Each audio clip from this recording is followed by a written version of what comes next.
Hello दोस्तों, exam preparation में मैं प्रियंका एक बार फिर से आप सभी का स्वागत करती हूं। तो यूपीपीएससी आरओ के लिए टॉप 1000 क्वेश्चन में हम लोग लगातार क्वेश्चन सॉल्व कर रहे हैं और ये मोस्ट एक्सपेक्टेड क्वेश्चन है आपके एग्ज़ाम पॉइंट ऑफ व्यू से।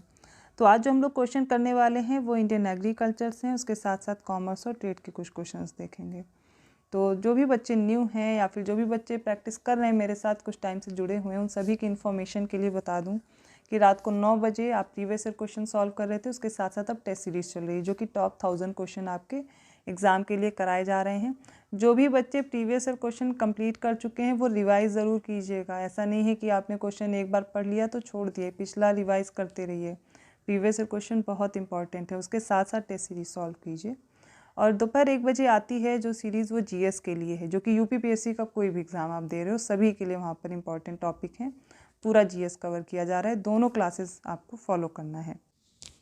तो पिछली सीरीज़ में हम लोगों ने कुछ क्वेश्चन सॉल्व कर लिए थे, इसके 25 क्वेश्चन हम लोग कर चुके थे, आज 26 क्वेश्चन है। ठीक है, तो आज का जो ये पहला क्वेश्चन है, भारत सरकार ने आर्थिक सर्वेक्षण 2021-22 के अनुसार 4 फरवरी डेट पूछी गई है, इसको नई सार्वजनिक क्षेत्र की उद्यम नीति को अधिसूचित किया था।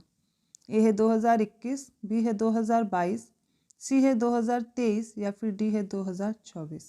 इसका राइट आंसर है 2021। तो भारत सरकार ने 4 फरवरी 2021 को नई सार्वजनिक क्षेत्र की उद्यम नीति को अधिसूचित किया था। 27वां क्वेश्चन है, इनमें से इनकरेक्ट ऑप्शन बताना है। पहला स्टेटमेंट है भारत विश्व का दूसरा सबसे बड़ा उपभोक्ता है। सेकंड स्टेटमेंट है भारत विश्व में वनस्पति तेल का सबसे बड़ा आयातक है। सी है देश में खाद्य तेल की उपलब्धता बढ़ाने के लिए अगस्त 2021 में राष्ट्रीय खाद्य तेल मिशन शुरू किया गया है, या इनमें से कोई नहीं। इसका राइट आंसर है ऑप्शन डी, इनमें से कोई नहीं। क्यों? क्योंकि तीनों ही ऑप्शन आपके स्टेटमेंट सही दिए गए हैं। बात करते हैं इंडिया की। India is the second largest consumer of the world. Second statement है India is the largest importer of vegetable oils of the world. Third statement है in order to increase the availability of edible oil in the country, national edible oil mission has been started in August 2021।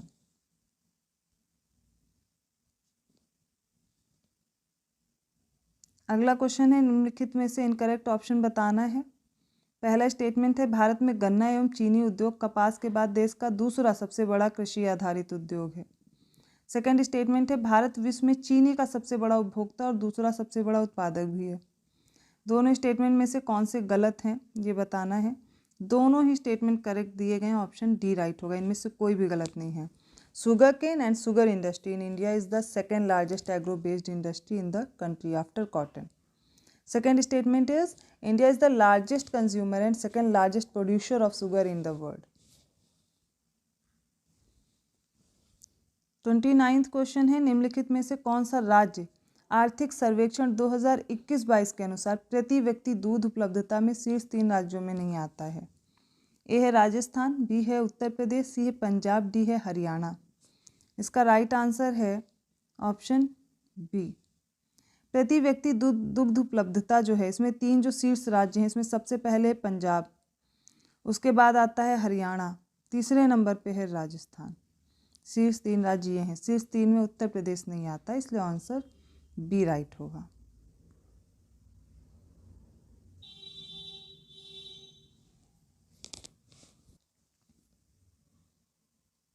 अगला प्रश्न है, निम्नलिखित में से incorrect option बताना है। पहला स्टेटमेंट है डेयरी राष्ट्रीय अर्थव्यवस्था में 5% का योगदान देने वाली सबसे बड़ी कृषि वस्तु है। सेकंड स्टेटमेंट है भारत दुग्ध उत्पादन में प्रथम स्थान पर है, जो वैश्विक दुग्ध उत्पादन में 23% का योगदान करता है। कौन सा इनकरेक्ट है? इसमें ऑप्शन डी राइट होगा, कोई भी गलत नहीं है। देखिए, ऐसे स्टेटमेंट इसलिए आपको दिए गए हैं कि आप याद भी कर सकें और थोड़ा गेस भी कर सकें राइट आंसर क्या हो सकता है। तो इसमें राइट आंसर आपके देखिए ऑप्शन डी है, जबकि दोनों स्टेटमेंट सही दिए गए। Dairy is the largest agricultural commodity contributing 5% to the national economy. Second statement is India ranks first in milk production, which contributes 23% to the global milk production.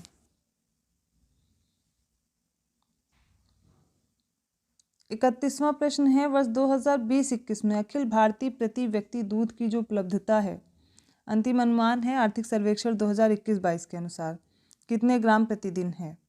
Option A है 427 ग्राम, B है 425 ग्राम, सी है 423 ग्राम या फिर D है 422 ग्राम। इसका right answer 427 ग्राम। कितना हो जाएगा? 427 ग्राम। 32nd क्वेश्चन है, वर्ष 2020-21 के चौथे अग्रिम अनुमान के अनुसार देश में कुल खाद्यान्न उत्पादन रिकॉर्ड कितने टन होने का अनुमान है। 307 मिलियन, 308 मिलियन, 309 मिलियन या 310 मिलियन। इसका right answer option C 308 million. अगर करेक्टली बोलूँ तो 308.65 मिलियन टन। 308.65 मिलियन टन, ठीक है, कुल खाद्यान्न उत्पादन का जो रिकॉर्ड है। 33rd क्वेश्चन है, निम्नलिखित में से कौन सा देश हाल ही में अपने QR कोड के लिए UPI मानकों को अपनाने वाला पहला देश बन गया है। मलेशिया, म्यांमार, भूटान और सिंगापुर। इसका राइट आंसर है सी भूटान। भूटान हाल ही में अपने QR कोड के लिए UPI मानकों को अपनाने वाला पहला देश बन गया है।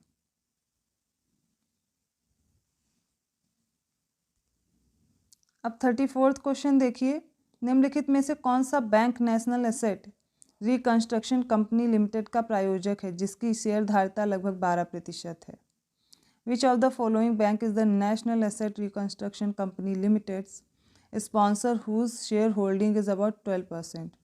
HDFC bank, ICICI bank, Canara bank या फिर बंधन बैंक। और इसका राइट आंसर है ऑप्शन सी कैनरा बैंक, ठीक है। 35th क्वेश्चन देखते हैं। MSME की नई परिभाषा के अनुसार लघु उद्योग में संयंत्र और मशीनरी या उपकरण में निवेश की सीमा क्या होनी चाहिए। What should be the limit to investment in plant and machinery और equipment in an small industry as per the new definition of MSME।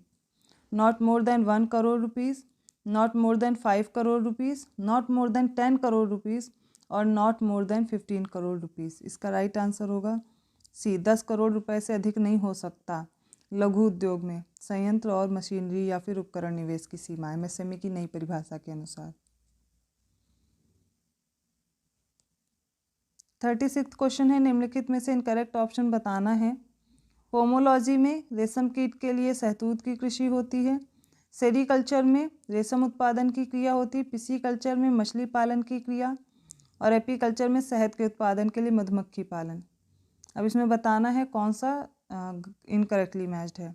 इसका राइट आंसर हो जाएगा ऑप्शन ए पोमोलॉजी। पोमोलॉजी में हम लोग स्टडी करते हैं किसकी, फ्रूट साइंस की। फ्रूट साइंस आता है पोमोलॉजी में या फिर फल विज्ञान। इसके अलावा आप देखेंगे रेशम कीट के लिए शहतूत की कृषि, इसको मोरीकल्चर बोलते हैं। पढ़ा चुकी हूँ, ये सारा डे वाइज सीरीज में कंप्लीट हो चुका है। सेरीकल्चर किससे रिलेटेड है, रेशम उत्पादन या the process of production of silk. Pisciculture is related to the process of farming fish, मछली पालन से।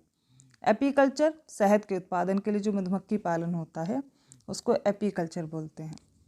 37th क्वेश्चन है, निम्नलिखित में से किस संस्थान को पूसा संस्थान के नाम से भी जाना जाता है। कौन सा है, भारतीय कृषि अनुसंधान परिषद, दूसरा है भारतीय कृषि अनुसंधान संस्थान या भारतीय गन्ना अनुसंधान संस्थान या इनमें से कोई नहीं। इसका राइट आंसर बताना है और ऑप्शन हो जाएगा भारतीय कृषि अनुसंधान संस्थान, इंडियन एग्रीकल्चरल रिसर्च इंस्टीट्यूट। कहाँ पर है पता है, नई दिल्ली में है ये, न्यू दिल्ली में। इसके अलावा पूसा संस्थान के नाम से जानते हैं, नई दिल्ली में है। और ये जो है Indian council of agricultural research, ये भी न्यू दिल्ली में है।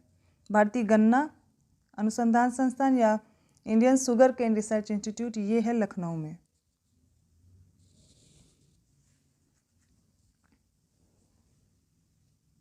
अगला क्वेश्चन है, निम्नलिखित में से सही विकल्प का चयन करें।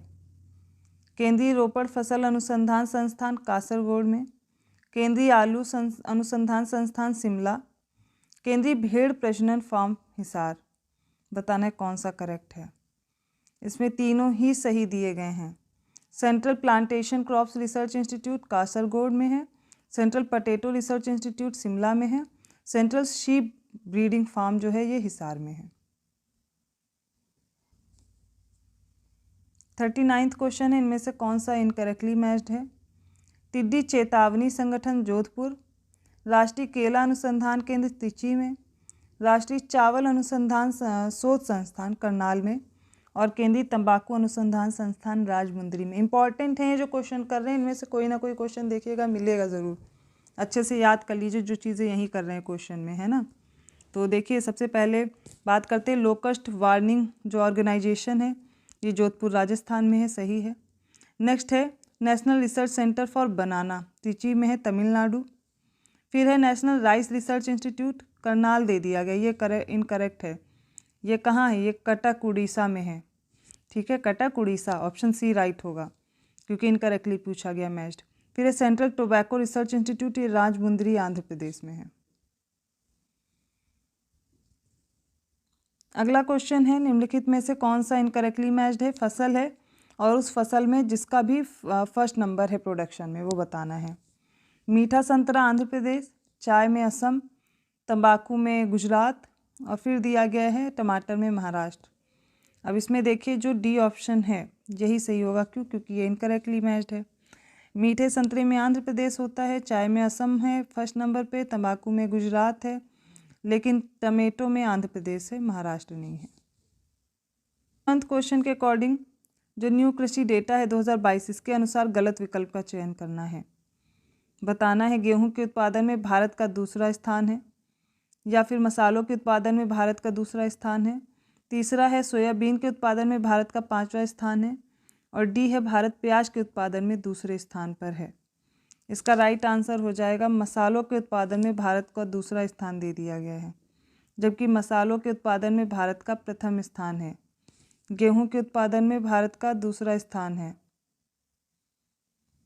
और इसमें फिर देखेंगे सोयाबीन के उत्पादन में भारत का 5वां स्थान है, प्याज में दूसरे नंबर पे आता है।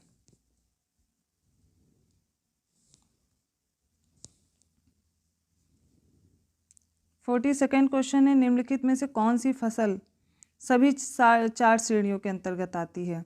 नकदी फसल, वाणिज्यिक फसल, रोपड़ फसल या एनर्जी फसल? Cash crop, commercial crop, plantation crop और एनर्जी क्रॉप। ए है जूट, बी है कपास, सी है तंबाकू, डी है गन्ना। इसका राइट आंसर है डी, गन्ना। ये इन सब में आता है, किस में आएगा? कैश क्रॉप में, कॉमर्शियल क्रॉप में, प्लांटेशन क्रॉप में और एनर्जी क्रॉप में, ठीक है। अब इसके बाद आप देखिए जो याद करने वाली चीज़ें हैं, जो नकदी फसल है उनमें कौन कौन आती है? ये जितनी भी दी गई हैं चारों, जूट, कपास, तंबाकू, गन्ना। वाणिज्यिक फसल में जूट, कपास, तंबाकू, गन्ना के साथ साथ चाय, कॉफ़ी और रबर भी आएगी। महत्वपूर्ण जो रोपड़ फसलें हैं, प्लांटेशन क्रॉप्स हैं, उसमें चाय, कॉफ़ी, रबर, गन्ना और केला आता है। एनर्जी जो क्रॉप्स हैं उसमें गन्ना, आलू, मक्का, टैपियोका, जेट्रोपा, ये सारे आते हैं।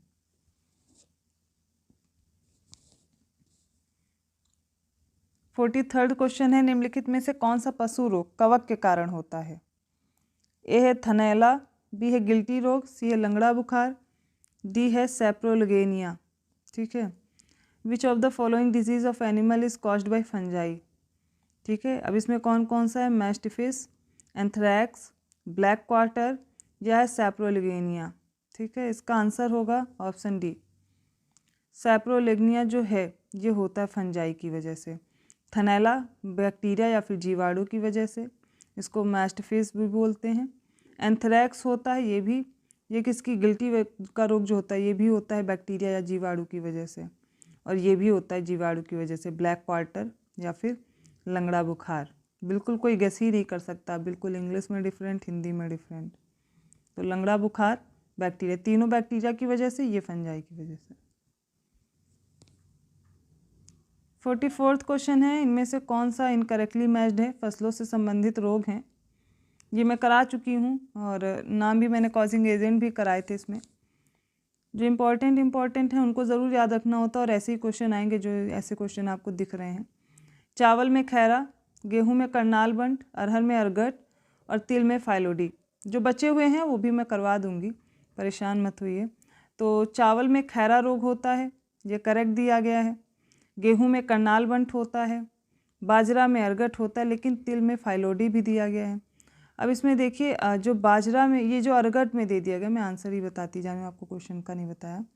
तो अरगट जो होता है बाजरे में होता है, ठीक है, ये इसमें अरहर में नहीं होगा।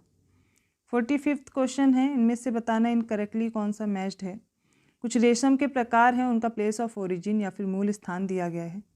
मलबरी रेशम दिया गया भारत में, इरी रेशम ये भारत में दिया गया है, मूगा रेशम भारत में, और तसर रेशम ये सारे भारत में दिए गए हैं। देखिए इरी, मूगा और तसर इनका मूल स्थान इंडिया है, लेकिन जो मलबरी रेशम है ना ये भारत में नहीं है, चाइना है इसका मूल स्थान। ऑप्शन ए राइट होगा।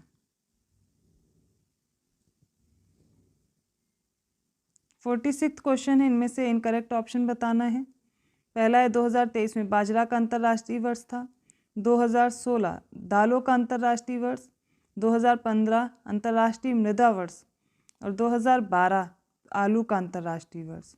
इसका राइट आंसर होगा 2012 है, माफ़ कीजिएगा, आलू का अंतर्राष्ट्रीय वर्ष बताया गया है, जबकि ये 2008 का था। बाकी सारे सही हैं। 2023 बाजरा का, 2016 दालों का, 2015 अंतर्राष्ट्रीय मृदा वर्ष और आलू का हो जाएगा 2008। 47वां क्वेश्चन है, निम्नलिखित में से कौन सा पोषक तत्व पौधों में विटामिन ए के निर्माण में मदद करता है? कॉपर, फॉस्फोरस, जिंक या फिर बोरॉन। राइट आंसर है कॉपर। ये विटामिन ए के निर्माण में सहायक होता है प्लांट्स में। 48वां क्वेश्चन है, triticale is a crop species which has formed as a result of cross between. ये ट्रिटिकल एक प्रकार की फसल है जो किसके बीच क्रॉस करने पे बनती है?